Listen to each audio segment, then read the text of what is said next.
Well, okay, here we are again. I got this hooked up. It it powers the radio. Um, I don't know, like I said, I don't know if it transmits because I don't have an SWR meter antenna at the moment. So, but it does charge the batteries. It has the poopy. Dang, it's got a long cord. That's a benefit. But right there's the connector. Um, Unfortunately, the socket that's there, um, it has the same fancy connector, the other side of it. This is reversed because you're running it backwards in the system. You're supposed to have alligators plug into this. So your positive is your negative, your negative is positive. So I reversed it, which is all well and good. Oops, sorry about that. And then, of course, on the batteries, I jumpered them together. So that's one battery and it's hooked up. And as you can see, it powers up the radio, not broadcasting. Um, but the female end that I put on here, or the male end, I should say,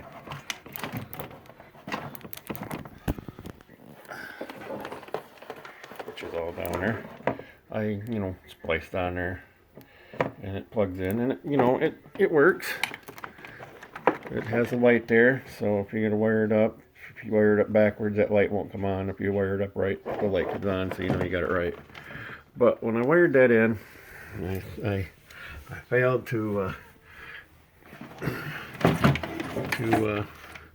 figure out how I'm going to, you know, charge the battery, run the radio, because the only other connection I got from this to the batteries is big old car battery alligator clips. Not safe. So what I did is I took on this socket and not this socket. This one goes to the radio. This one comes from the charger. So I put in this and added two jumpers, which come up and connect to the battery.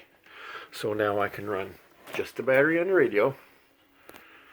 I can run the charger in the radio with the batteries, or I can run just this if I disconnect jumpers up there, but why would I want to?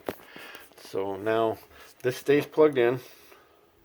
It's constantly tending and charging the batteries, and I can run the radio off the batteries. When this is hooked up, you do not have the charger hiss or hum, which is nice. I don't think it's the proper amount of power to run this. It says it needs, like I went over in the last video, anywhere from 1.9 to 3.2 amps. This is only 0.8 amps. But those batteries certainly have enough in there.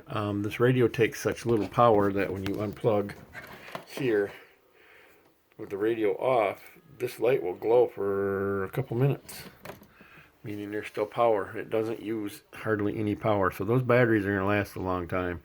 I had this radio on most of the night, about 4 or 5 hours. With this on, I think it kicked on one time for about 30 seconds and it shut down. So with the power that radio draws, this thing is going to work excellent. I mean, it's only 0.8 amps, but it's just a battery tender. And then you got two batteries, which is the major load. When you ain't got the radio on and the power is low enough, this will keep the batteries charged, because I'm not going to have the radio on 24/7, obviously. I probably could, but eventually it would run it dead. I don't know, how long it would take. It'd probably take quite a while. Seems how that thing uses so little. But the reason I put it on this side is, if I get a different radio and want to hook up a different radio, all I got to do is have one of these on the other radio. This is still hooked up the same way. That way I can continue what I'm doing just with a different radio, with a different cigarette lighter plug in. Or I can take that, obviously cut the wires there and splice it onto the next radio.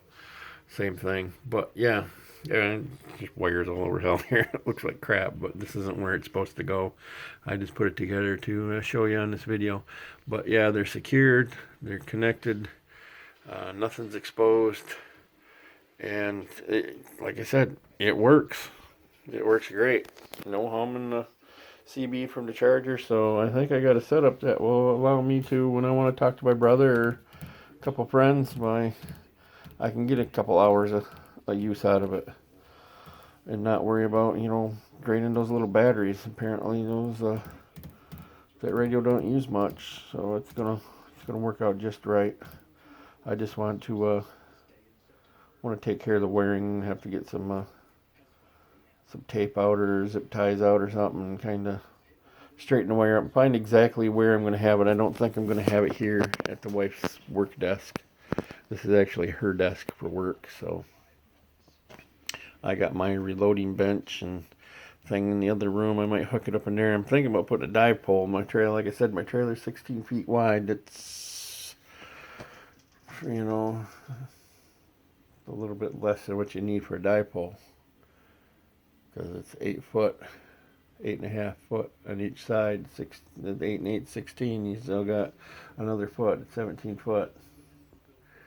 So I might have to run it a long ways from there down the hall. I might even put it up in the living room with all those connectors and different stuff I got around here. I could take a couple thumbtacks and put a connector on the end and thumbtack it up on the wood trim in there, that fake wood trim, and that would hold it up. A couple in the middle to keep the wire running. Don't loop them, just lay it over it and run it down to the plug out there. With these batteries, I could put this in my I could put it in this little cabinet here and take it out when I want to use it, you know. So my problem is I don't have, what is it, the SO239 connector to make it, so I'd have to cut the end off of my coax and then solder the wires directly to the shield and the transmit wire. I don't know how it works. I haven't seen anybody do it like that on there. They all use that connector.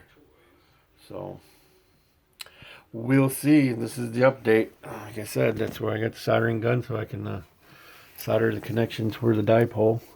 We'll see how it works. I'm not allowed to have a antenna here. If I put it in the yard, I have to have a diagram showing how tall it's going to be and how wide of a base it's going to be. They don't want extravagantly large, tall antennas. I don't know if 18 foot is considered extravagantly long to them or not, but you ain't got much choice. You either got a 102-inch whip, or you have an Antron 99, or you have a dipole. So, and some of them have a little bit bleed over. So if I don't put the right antenna up, I might be interfering with the neighbors' TVs or radios or something. They won't like that. So I want a proper setup so I can talk to my brother without interfering with anybody else. And we'll see how it goes. I'm going to start with a dipole just because I want to build it, just to see if it works. Look at that mess. Going to definitely clean that up. I just kind of stuck it up there to see how long it would run, because I got the power port over here. I can hook that right in there, remove the two things that charge the phone on, and plug it in and let it go and see how long it'll run. Like I said, about 4 or 5 hours last night. I had no issue. So I'm getting long in this video. I'm gonna cut out here, and I'll talk at y'all later.